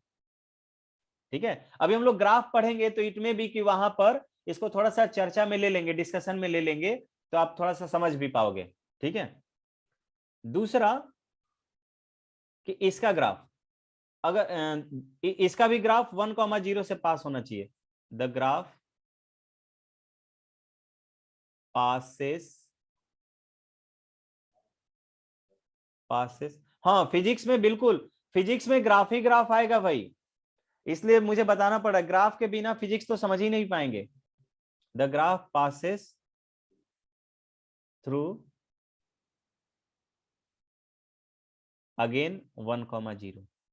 फिजिक्स में बहुत सारे रिलेशन आते हैं, जैसे मान लीजिए आपने इलेक्ट्रिक पोटेंशियल एंड वोल्टेज के बीच कोई रिजल्ट डिराइव किया, ठीक है, और उस रिजल्ट का पूछेगा ना कि ग्राफ के थ्रू कैसे हम इसको इंडिकेट करेंगे इस रिजल्ट को। ठीक है, यह आपको बताना है कि वहां पर पोटेंशियल और इसके बीच जो जो भी है, या आपको मान लीजिए पूछेगा कि पॉइंट चार्ज के लिए इलेक्ट्रिक फील्ड का फॉर्मूला वगैरह आता है। ठीक है, पॉइंट चार्ज के लिए इलेक्ट्रिक फील्ड का फॉर्मूला जो आता है, उसमें पॉइंट चार्ज के बीच का जो डिस्टेंस होता है उसका, उसके बीच और इलेक्ट्रिक करंट जो या चार्ज के बीच जो इलेक्ट्रिक फील्ड प्रोड्यूस हो रहा है, यानी कि electric field E versus distance R के बीच, E एंड R के बीच ग्राफ बनाइए। R क्या होगा? Distance of the electric field, ठीक है, और ये E क्या होगा? Electric field generated. तो इन सब के बीच आपको कहता है ना कि आप क्या कीजिए, ग्राफ बनाइए। तो ये ग्राफ आप इसी फॉर्मेट से बनाओगे कि अब ग्राफ, यहां से आपको स्टैंडर्ड ग्राफ याद करना होगा कि कौन सा रिलेशन कैसा आएगा तो आपको कैसा मिलेगा। तो मान लीजिए आगे लेट से ऐसा रिलेशन नहीं आता है, मेरे को याद नहीं है रिजल्ट, मान लीजिए E की वैल्यू आ गया कि log of R to the base a चाहे E आ गया, मान लीजिए ऐसा कोई रिजल्ट आ गया, और आपसे पूछा गया कि ये इलेक्ट्रिक फील्ड E और R के बीच कैसा ग्राफ होगा। तो इसका ग्राफ देख रहे हैं, E क्या होता है? E की वैल्यू आप जानते हो 2.732 होती है, यानी कि बेस 1 से ज्यादा होता है। इसका मतलब जो अभी वाला जो ग्राफ बनने जा रहा है ना, वैसा ही ग्राफ बन जाएगा, लॉगरिथमिक टाइप का ग्राफ। है समझ में गाइस? तो यहाँ पर ग्राफ का आइडिया आपको यहां से लेना है, वहां से सिर्फ रिजल्ट डिराइव करेंगे कि रिजल्ट कैसा आ रहा है। ठीक है, यहां से आप ग्राफ सिर्फ मैथ से ही सीख के जाओगे, और जैसा आपको रिलेशन दिखेगा, जैसा रिजल्ट आएगा वैसा आप ग्राफ बता दोगे। ठीक है, चलिए, तो इसका ग्राफ भी मैंने बोला कि 1,0 से पास करेगा, तो लेट से ये हुआ 1 हमारा, यहाँ पर ये क्या हो गया? ये 1 हो गया।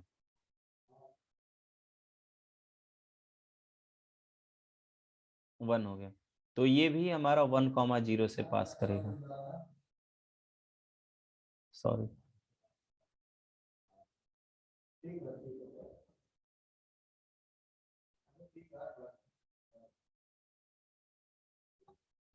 नहीं,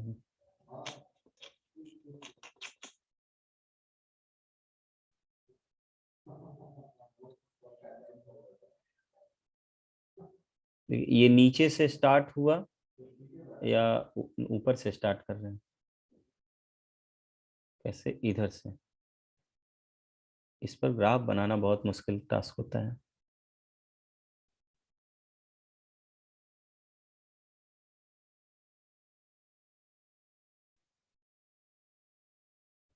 ये ऐसे ऐसे करते करते कभी 0 नहीं होगा, इस तरह का ग्राफ चला जाएगा। ठीक है गाइस, तो ये आपका ग्राफ हुआ किसका? लॉगरिथमिक फंक्शन जब बेस आपका क्या हो? 1 से ज्यादा हो, बेस क्या हो? 1 से ज्यादा होगा।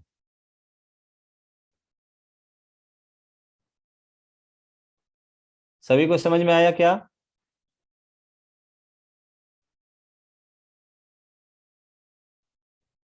चलिए,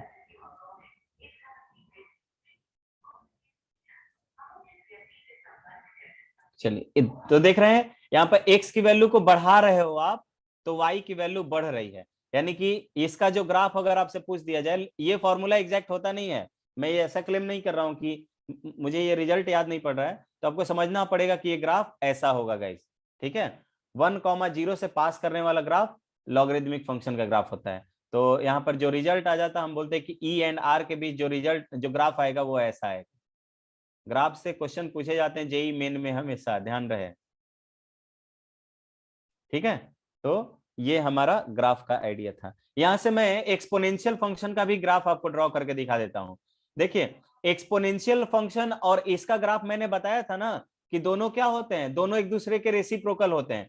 तो रेसिप्रोकल ग्राफ कभी भी y equals to x line के अबाउट सिमेट्रिकल होते हैं guys. y equals to x line के अबाउट क्या होता है, सिमेट्रिकल होता है। यानी कि अगर यहां पर मैं एक मिरर रखूंगा, कहां पर, देखिए जस्ट मैं अभी बता दे रहा हूं। देखिए, अगर मुझे ये याद है तो मैं इसका एक्सपोनेंशियल फॉर्म बता सकता हूं आपको। देखिए, लेट्स से मैंने यहां पर एक line y equals to x, y equals to x जानते हो कि ओरिजिन से पास करता है, और इस तरह का ग्राफ,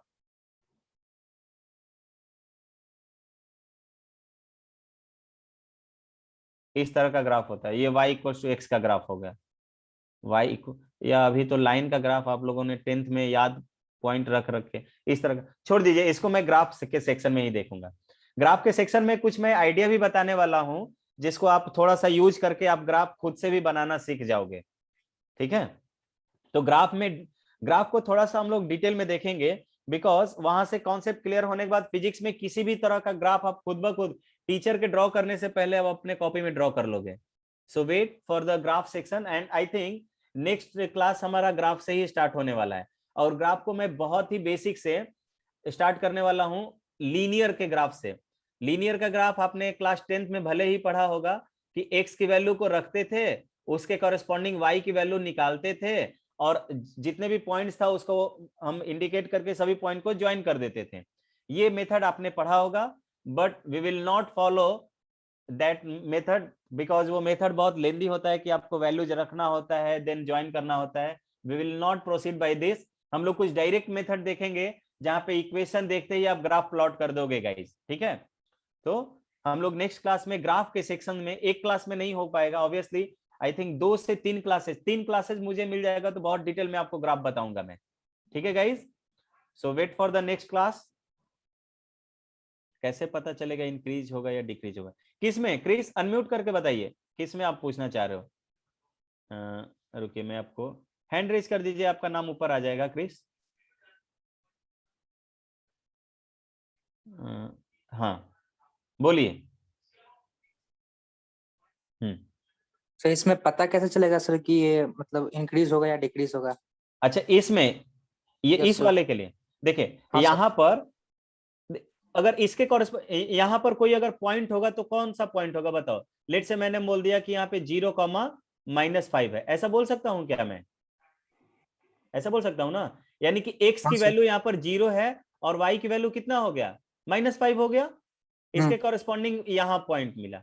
अब मैं यहां पर पॉइंट देखता हूं, यहां पर इसके कॉरेस्पॉन्डिंग जो मेरा y का यहाँ पे होगा, y वाला वैल्यू और x वाला वैल्यू यहाँ होगा ना। ऑब्वियसली x का वैल्यू 0 से अब ज्यादा होगा क्या? यहां पर मैं कोऑर्डिनेट, इस पॉइंट का कोऑर्डिनेट बोलूंगा, यहाँ का कोऑर्डिनेट कितना हो गया था, यहाँ, अगर यहाँ का कोऑर्डिनेट कुछ भी होगा, लेट से मैंने बोला यहाँ का कोऑर्डिनेट y के कॉरेस्पॉन्डिंग देख रहे हैं कि -5 है, x के कॉरेस्पॉन्डिंग 0 से कुछ आगे होगा, लेट से मैंने बोल दिया कि 0.1 होगा, ठीक है, क्योंकि 1 के इधर है। अब ये वाला जो पॉइंट है, ये वाला पॉइंट देखो तो -5 से ऊपर ही होगा ना। लेट से ये मैंने बोल दिया -1, -5 से बड़ा क्वांटिटी -1 होगा क्या? तो ये -1 हो गया, y का वैल्यू -1 हो गया, और x का वैल्यू देखो तो आगे आ रहे हो, राइट हैंड साइड में आ रहे हो, तो अब ऑब्वियसली 0.1 से आगे रहोगे ना तुम, देख रहे हो क्या? यानी कि x की वैल्यू को बढ़ा रहे हो, तो y का वैल्यू भी बढ़ रहा है क्या? y का वैल्यू देखो -5 से फिर -1 हो गया, फिर आपको यहां पर कोई पॉइंट देखोगे, यहाँ का कोई पॉइंट क्या होगा, यहाँ का कोऑर्डिनेट देखना होगा इस पॉइंट का।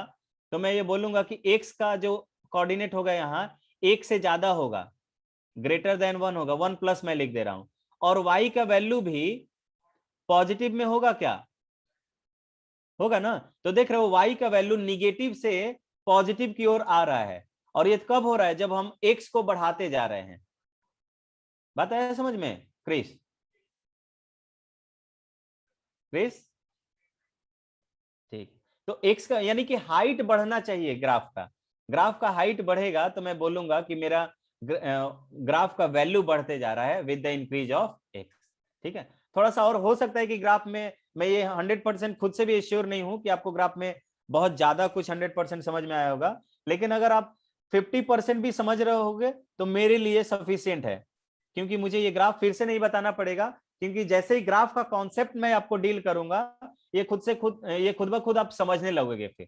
ठीक है, चलिए तो चलिए मिलते हैं नेक्स्ट क्लास में। Bye bye everyone.